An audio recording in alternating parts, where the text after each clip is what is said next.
Welcome to the Chattory with Jazz O'Brien. Jazz will take you on a journey through a wide variety of topics.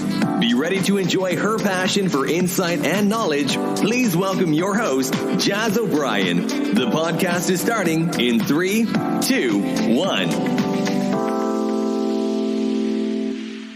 Hi, I'm Jazz O'Brien, your host, and welcome to the Chattory, the definitive compendium of conversation, insight and intrigue since 2022. The show that has a list of topics more diverse than my career aspirations. And to coin the phrase, it's genre fluid. Everything about everything, or at least that's the aim anyway. As always, if you'd like to reach out and join in the conversation, then please email me on jazz@thechattory.com or drop me a WhatsApp message or voice note on 07506 704 705. Of course, if you're calling from outside the UK, you'll need to put in the country code for the UK, which is +44. Alternatively, head over to thechattory.com and you can get all the contact details on the Chattory website. As usual, this episode is recorded in one shot, which means whether the dog barks or I stumble over my words, I don't go back and re-record because I want to be as normal and natural as possible. So apologies in advance for any long pauses or word stumbling. A big shout out to all you listeners both in the UK and abroad and wherever you're listening from. I hope that life's treating you kindly and that you're all ready for a brand new episode. This episode has spanned 2 recordings, this one and the first part, which was released a few days ago. Last time, and in order to unpack this whole area, we said that there are 4 key questions we would look at, which are: Number 1, look at who-ish built the stones, along with the background and building of them, and we've already covered that point. And number 2, we also looked at what the stones actually said on them. That leaves us with the final 2 questions to answer today, which are, number 3, theories as to what the meaning of the stones are, so that you can decide which, if any, answer the mystery for you, and number 4, development since the stones were built. For anyone needing a quick summary and a reminder as to what we said earlier in the week about points 1 and 2, here we go. We have a strange stranger, I think it's fair to say, who calls himself Robert C. Christian. It's a fake name and he clearly states that fact. All we know is that he chose Christian as he was apparently a Christian. He claimed to act on behalf of a small group of patriotic and religious Americans who wish to send a message to future generations, yet remain anonymous, so as not to detract attention from the message that they wanted to put out there. The monument was to be gigantic and imposing and cost hundreds of thousands of dollars to build. Robert was aided by a builder called Joe and a bank manager called Wyatt to complete the project, with, I think it's fair to say, Wyatt essentially acting as Robert's agent on a number of fronts. Wyatt had contracted with Robert that Wyatt would never reveal Robert's true identity or the group's true identity, amongst other things. And both Robert and actually Joe were religious members of their community, so we assume that there was nothing revealed in the agreements that was untowards or against Christian ideology, as after all, this was, as we've said quite a few times now, the heart of the Bible Belt. We've said that the monument had various astrological features. The capstone was engraved on each of its 4 sides, each with a different ancient language. So, Babylonian cuneiform, Egyptian hieroglyphs, Sanskrit and classical Greek, with a message stating, "Let these be guidestones to an age of reason." Each of the larger vertical stones was inscribed with a message on both sides and written in English, Spanish, Swahili, Hindi, Hebrew, Arabic, traditional Chinese and Russian. On the stones themselves are 10 instructions. Number 1, maintain humanity under 500 million in perpetual balance with nature. Number 2, guide reproduction wisely, improving fitness, and diversity. Number 3, unite humanity with a living new language. Number 4, rule passion, faith, tradition, and all things with tempered reason. Number 5, protect people and nations with fair laws and just courts. Number 6, let all nations rule internally, resolving external disputes in a world court. Number 7, avoid petty laws and useless officials. Number 8, balance personal rights with social duties. Number 9, prize truth, beauty, love, seeking harmony with the infinite. Number 10, be not a cancer on the earth. Leave room for nature. Leave room for nature.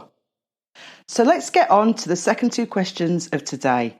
But wait, 4 days after we released episode 1, along came this great big, didn't see it coming, breaking news, which broke, and I mean broke, like with a capital B. So just in case you haven't heard yet, here's the head. A monument considered by some conservative Christians to be satanic was badly damaged by an explosive device. One of the 4 granite panels on the Georgia Guidestones monument was reduced to rubble. The attraction was built in 1980 from local granite and commissioned under the name R.C. Christian. The 19-foot-high panels bear a 10-part message in 8 languages with guidance for living an age of reason. The so-called American Stonehenge also serves as a sundial and astronomical calendar. You heard it correctly. On July the 6th and approximately 4 a.m. USA time, which is 9 a.m. in the UK, the stones were bombed by, at the time of putting this episode out, person or persons unknown. What in the name of Ilkley Mobar Tat is all that about? For anyone wanting to know about Ilkley Mobar Tat, that's a whole other episode. Anyway, naturally the news we've just heard has influenced this second part of the episode, which has had to be basically rewritten. And I'm going to come back to this literally earth-shattering development later on today. So let's get into the ins and outs with our 2 questions, which, as we said earlier on, are number 3, theories as to what the meaning of the stones are, so that you can decide which, if any, answer the mystery for you.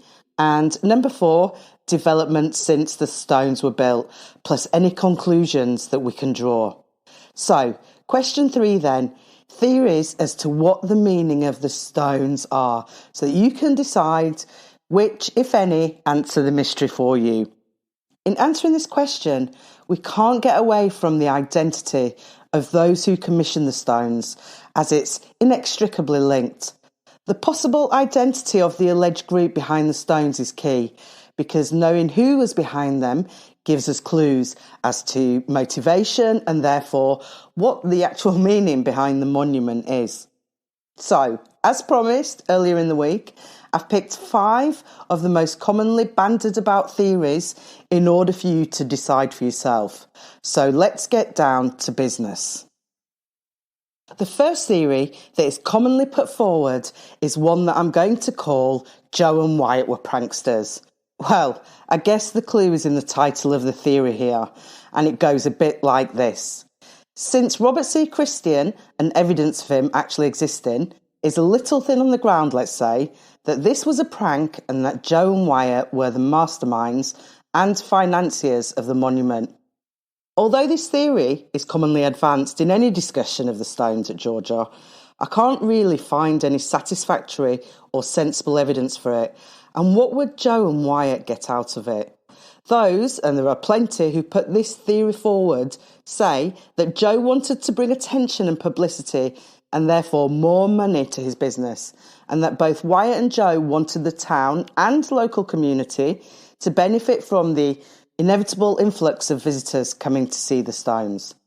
Well, if we take this theory seriously then, starting with Wyatt, he would seemingly get nothing for himself, other than maybe more bank customers. However, that wouldn't benefit Wyatt personally, who wouldn't make any kind of commission simply from the bank having more customers. So This is kind of a non-starter for me. There is something, though, that is seemingly just another detail not investigated or raised by anybody, but which really bothers me. Remember, in the last episode, we said that Wyatt had agreed to enter a contract with Robert, where Robert would reveal his true identity.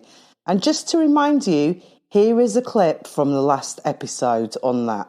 So Wyatt agreed to sign the non-disclosure agreement as well as other requests, which were: Wyatt agreed to be the liaison for communicating aspects of the project between Robert and Joe, who was to build the monument. Wyatt agreed to help Robert come up with a plan to wire money to pay for the project from different parts of the country, which basically would make it hard for the source of funds to be ever traced back, as well as the final amount. The things that Wyatt had agreed to do, and that we've just mentioned, would be put in a contract which would be signed by Wyatt and presumably Robert. And Wyatt agreed to destroy all documents relating to the project once the monument was completed.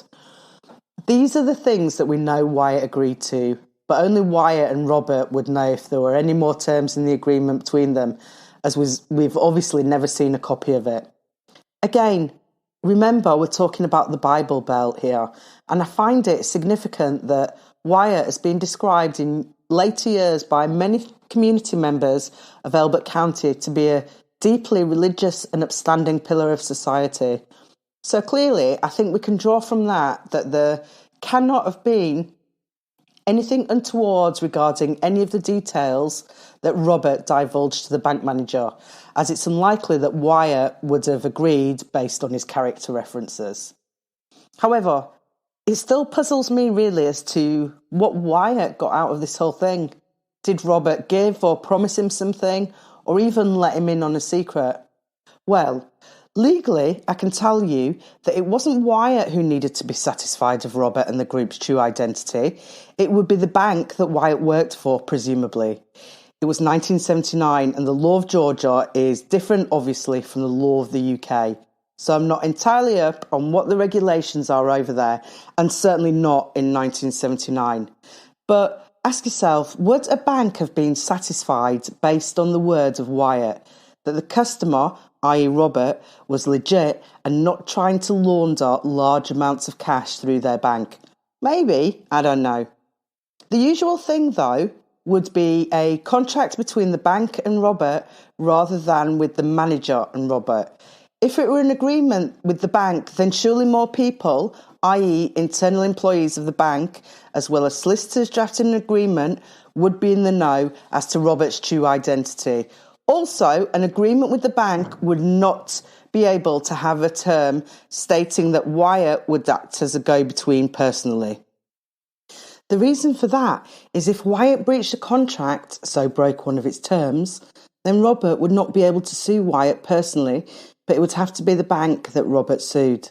This is what's called privity of contract, which means that generally, if you're not a party to the contract, so a signing party, you can't sue on that contract nor be sued, which makes sense, no? If I'm in a contract with Joe Bloggs and then you do something, how can I sue you and how do you sue me? I can't and you can't is the answer, as you're not a party to the contract. There are some exceptions, however, to this rule of law, and although I haven't looked up the law of Georgia, I'm fairly confident no law would cover this situation. I think it's an important point because that apparent contract I'm essentially saying was either not a thing, so never existed, or there's more people than Wyatt who knew of Robert's real identity at the bank. This would be amazing. In fact, almost unbelievable for no employee to have leaked information on Robert's identity after over 40-odd years. Looking at some of Wyatt's comments later on, years later in 2016, when he was about 79 years old, he apparently stated to a journalist that there was a gentleman's agreement between us, and he, meaning Robert, lived with it, and I've lived with it. Well now, a gentleman's agreement is not the same thing as a written agreement at all. A gentleman's agreement is a verbal agreement of which there would be nothing at all in writing. So the most likely outcome for me here is that there was definitely no written contract. Even a gentleman's agreement would be problematic for me, though, I think. That's because there's also a thing called conflict of interests, which you might have heard of. A bank manager would not really be making an agreement with the customer, as that means neither banks or Robert, as the customer, would be having their best interest served or put first, which is key. To put it plainly then, you're usually not allowed to moonlight or do contracts on the side with your employer's customers. So what's the deal then? Well, Wyatt obviously agreed to keep the group's identity secret. As for there being a written agreement with lots of terms and conditions in, the evidence definitely doesn't support this because of what we've already said. There may have been a gentleman's agreement, but as mentioned a second ago, that in itself has its own issues. The only thing we do know, that until this day, as far as we know, Wyatt Martin, the bank manager, has never revealed Robert's true identity. As to Robert then, and his Elberton Granite Finishing Company, even if he did get any business off the back of this monument, and if indeed this was a stunt made up and funded, at least partially by Joe, the amount the monument cost to build in terms of labour and materials, which ran into the hundreds of thousands, simply wouldn't have been worth the negative rumours plus small amount of extra business this whole incident generated. I'm sure there are less ambitious, less life-changing ways to drum up business than this. Also, something else that bothers me big time, and we'll come back to this again later in the episode, because it's key. Why build the monument in the middle of nowhere? I mean, if Joe and Wyatt's motivation was also to bring more money to the area, yeah, sure, extra visitors definitely benefited the town. But it could benefit it a whole lot more, probably 100 times more, if businesses were allowed to grow up around the immediate vicinity of the stones. However, until it was blasted into affinity this week, there were even no public toilets within close proximity to the stones. So that again is another nail in the coffin of this theory for me. So let's move swiftly on to the second theory, often put forward, and which is related to a Masonic connection. And, more specifically, a group called the Rosicrucians, who are also sometimes referred to as the Order of the Rosy Cross or Rose Cross Christians. Who are the Rosicrucians? Well, good question. I'd never heard of them, but found out that in 1995, author Carl Edwin described them as concerned with truths of the ancient past, which are concealed from the average man and provide insight into nature, the physical universe, and the spiritual realm. This description would certainly seem to fit in with the message written in ancient languages and on the capstone of the monument, and relating to the age of reason and the references to nature mentioned on the Guidestones. Some Rosicrucian members have claimed that the leaders of the Rosicrucian order had invented Freemasonry, which had been founded by an Egyptian who had emigrated to Scotland and found the Freemasons with the name Builders from the East. What we haven't said, actually, up until this point, is that both Joe and Wyatt were Freemasons. So it's not inconceivable that a Masonic group would head Joe's way in search for a stonemason able to build such a stone monument if they were, planning on having one built. The fact that Wyatt was a Freemason was definitely coincidental rather than being planned, as the Granite City Bank was not chosen, remember, by Robert C. Christian. It just so happened that on that June summer's day, when Robert strolled into Joe's office, he was pointed in that direction by Joe. Interestingly, though, the town of Elbert and Elberton County is named after a very famous Freemason called Samuel Elbert, which I'm going to put down to being a curious coincidence, maybe. Over the years, however, there have been different groups claiming to be Rosicrucian. And it's not even clear or certain that the Rosicrucians actually exist or have ever existed. Joseph Rosenkrantz, a 15th century German man who claimed that he and his followers believed in a universal enlightenment of mankind that would be revealed to the world once the world was ready for it, claimed to be a Rosicrucian. But then again, so have many others. And if you look into this area, you'll see there's a whole list of people claiming to be connected to the Order of the Rosicrucians. However, the real reason that this Rosicrucian theory is popular even today, some of you might have spotted this already, is because of the name Robert C. Christian, which some have said is very close to or a play on Rose Cross Christian, which, as we said earlier, is another name for the Rosicrucians. To be honest, I'm not really a fan of this theory due to any type of evidence.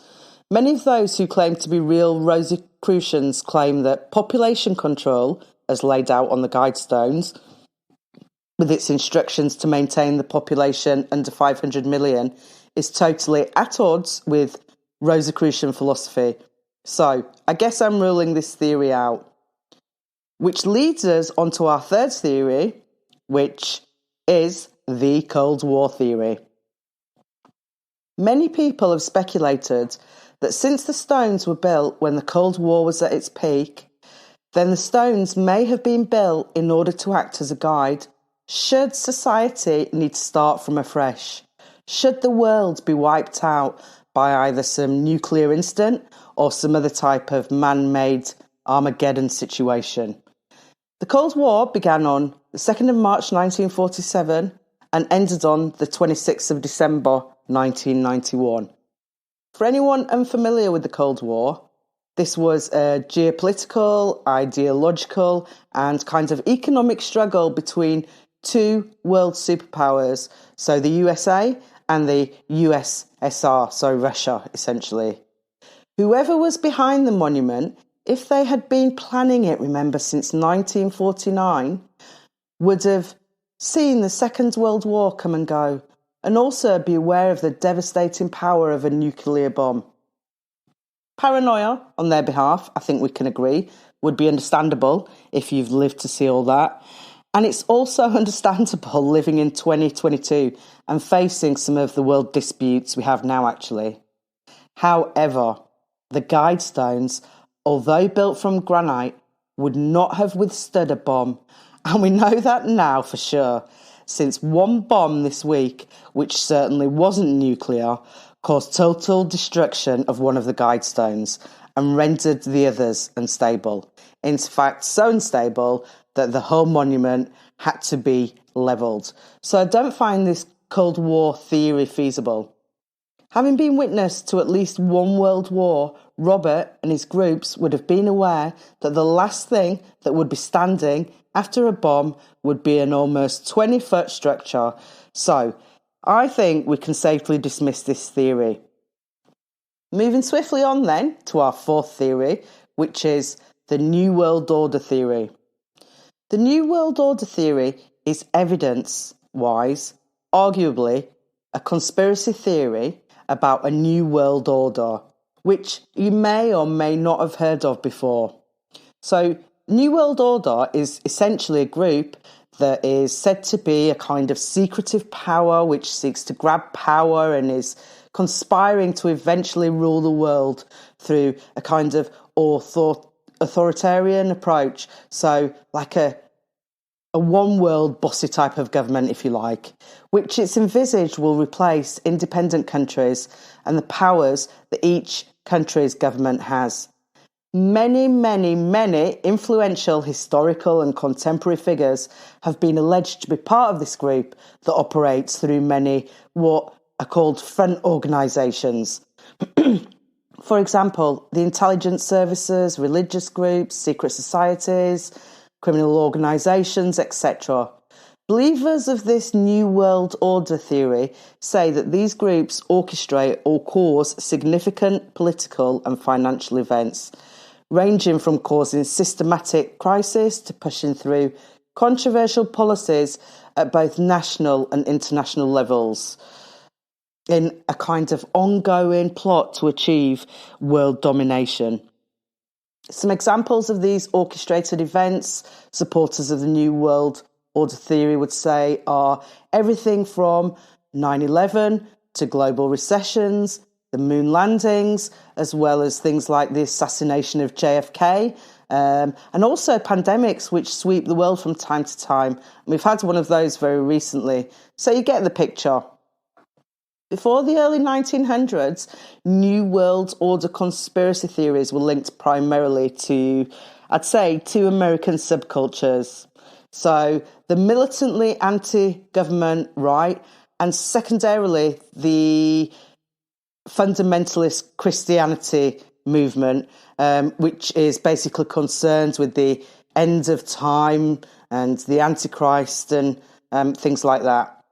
Some have cited or said that the Guidestones talk of a new living language as well as a world court, and they say that this is evidence of a new world order motivation behind the stones. However, to a certain extent, this theory can be dismissed based on some simple facts. So first, interestingly, the idea of a new living language is not a new idea at all. It's one that's been going for a while. In 1887, a Polish-born eye doctor created a new language, which he called, and a lot of you will have heard of, Esperanto, which was an international language which he envisaged every citizen of every country learning as a second language, and which he said would ease international communication. Esperanto has actually been fairly successful in some ways. Dr. Zamenhof, the inventor of Esperanto, thought that this new universal language would foster world peace, which kind of makes sense. What he said was that, a lot of international disputes that we have could be avoided if there was no room for misunderstandings, which sounds sensible, I think. Martha Gill, a journalist who wrote an article for the Guardian newspaper on New World Order conspiracy theories, really potentially hit the nail fairly concisely on the head when she stated, and I quote, "Conspiracy theories relating to the 1969 moon landing mission, the Kennedy assassination, the 9/11 attacks, etc., are all limited to a specific time and place. But conspiracy theories supporting the existence of the Illuminati, which is a group connected to the New World Order theory, can connect them." She went on to say, "Anything about these connections, however, is difficult to prove. In other words, the supporters of conspiracy theories may have common imagination and attribute everything to this organisation so that every irrational phenomenon in the world can be explained." End quote. So, apart from the fact that the idea of a new world language is not a new one at all, it's not a new idea, and the comments by Martha Gill, we've actually got some other reasons as well to believe that the stones are not New World Order motivated. And those other reasons can be found when we examine our final theory right now, and I'm almost bursting with excitement at this point. So this theory, theory 5, I'm going to call the Friends theory. And so, the Friends theory goes like this. Wyatt and Joe had always stuck to their story, i.e. Robert C. Christian was a real person, and both Wyatt and Joe claims that multiple people had seen him. Actually, a documentary I saw had another of the builders who constructed the monument claiming that the team had been treated to dinner by Robert, and that over dinner Robert had talked at length about environmental issues and so on. And then, in 1986, Wyatt received a mysterious book written by none other than, wait for it, Mr. Robert C. Christian, with a catchy old title, not called common sense renewed. Several thousand politicians across America also received a copy. In it, Robert C. Christian finally explained the meaning behind the Guidestones. He stated that a new world language was not meant to replace the different languages of the world, but should be seen as just a tool to ease communication. Sounds familiar, doesn't it? And basically, it's a direct lifting or rip-off of the idea of Dr. Zamenhof, who put forward Esperanto as a possibility almost 100 years earlier and that we mentioned a second ago. As to reproduction, Robert hopes that having children, and this is quite chilling actually, he hopes that having children would become a punishable social crime. He explained that bringing the population under 500 million would restore the environmental balance. He also went on to say that he was the sole author of the Guidestones inscriptions, which is interesting. In 2015, a documentary crew tracked down the publisher of the book, who apparently was based in Iowa in America. This documentary crew obtains the publisher's name, who turned out to be a resident of Iowa called Robert Merriman. So, the question is whether Robert Merriman and R.C. Christian were actually the same person. I guess the only definitive confirmation on this would come from Wyatt or Joe, or any of those who allegedly met him in the first place.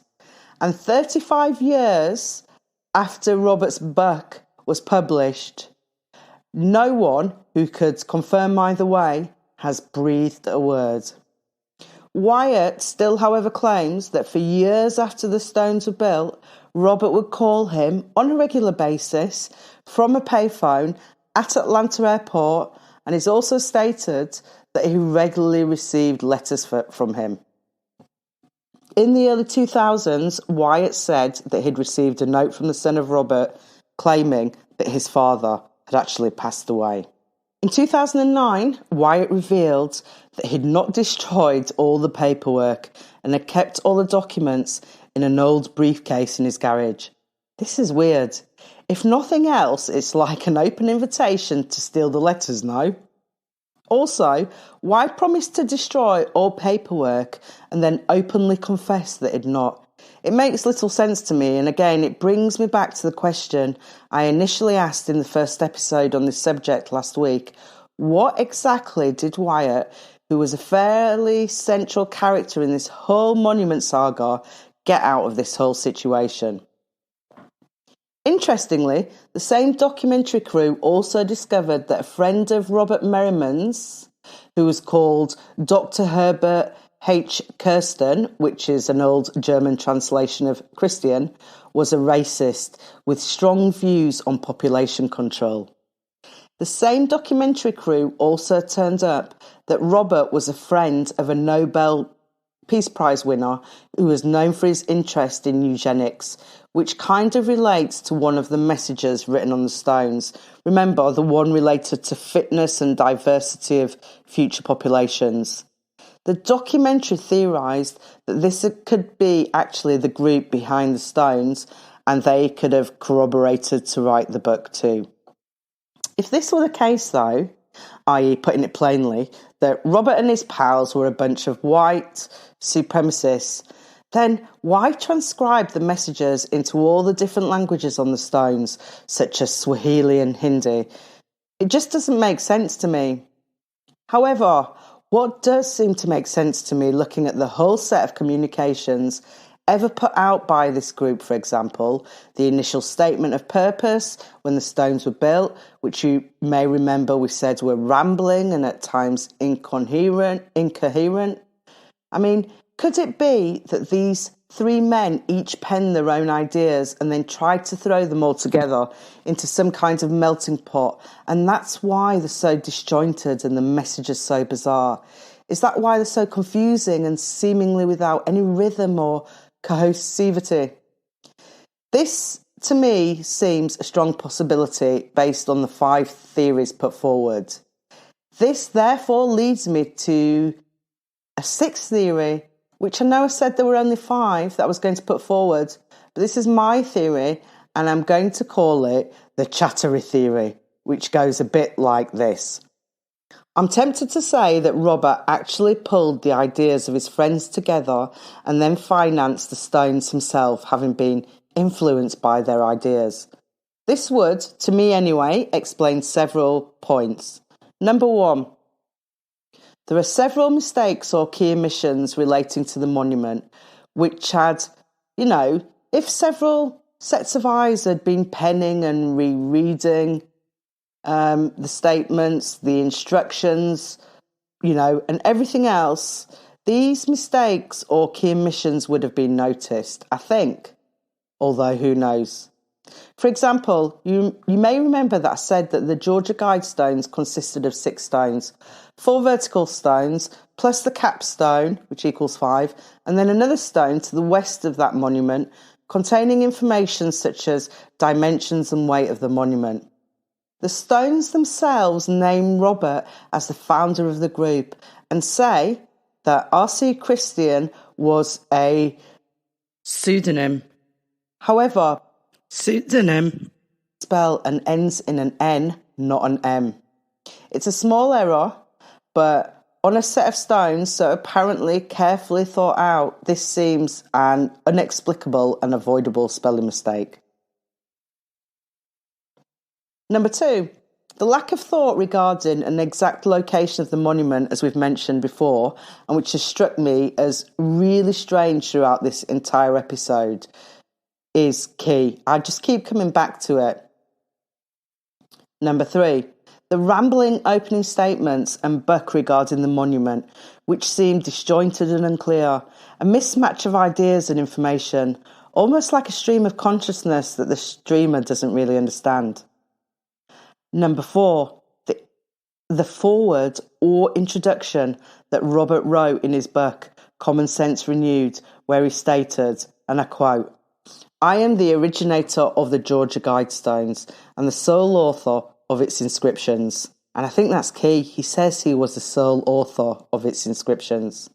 He then goes on to say, "I have had the assistance of a number of other American citizens in bringing the monument into being." Okay, so maybe he's discussed his ideas, they've discussed theirs, and he's been influenced, like I said. "We have no mysterious purposes or ulterior motives. We seek common sense pathways to a peaceful world without bias for particular creeds or philosophies." To me, the fact that he says he's had the assistance of others time with what I mean, again, about him pulling various ideas together. So in conclusion, the Chattory theory seems, to me, where it's at. However, you tell me, and what do you think? Agree or disagree? I'd love to hear your thoughts. So, while you're thinking on that, let's move ahead and look at the final question we said we would address today, and that is number 4, development since the stones have been built, and any conclusions we can reach. Well, anything and anything at all prior to the 6th of July this year, the stones were blasted into infinity, kind of pales into insignificance. But let's have a look. In 2008, the stones were defaced with paint and graffiti, with slogans such as "Death to the New World Order," which Wired magazine called the defacement the first serious act of vandalism in the Guidestones history, which is kind of astonishing, isn't it? They were built in 1980 and they managed to make it to 2008 without any serious act of vandalism, as hated as they were. In September 2014, an employee of the Elbert County Maintenance Department contacted the FBI when the stones were vandalised with graffiti, including the phrase, "I am Isis, goddess of love." After the acts of vandalism, Elbert County then decided that it was a good idea, which I agree, to install security cameras on the site. 8 years later, and on May the 2nd, 2022, Candice Taylor, who is a local politician standing for election in Georgia, stated, "I am the only candidate bold enough to stand up to the Luciferian cable. Cable, by the way, means group. She then went on to say that, elect me governor of Georgia and I'll bring the satanic regime to its knees and demolish the Georgia Guidestones. Join me in my fight to #tear them down. I couldn't help but have a look at Candice Taylor's Twitter feed, and it revealed quite an astonishing promotion video, which, let's just say, contains a combination of her astonishing ideas and theories. I've included part of a promotion spiel, which I'll play now. However, let me just say that I've removed parts of the promo speech, which I found too controversial to play and which involved all sorts of topics for her justification for calling for the demolishing of the Georgia Guidestones. So here we go. This is a long shot in and of itself, running for governor against an incumbent. Why are you doing this? If we don't call things out and we don't acknowledge them and we don't take authority and take dominion over what God's given us, then we are no better than the evil ones that put it up. We've watched as people have destroyed our history and monuments, and in their place, they have erected statues to their own gods. The New World Order is here, and they told us it was coming. It's a battle far greater than what we see in the natural. It is a war between good and evil.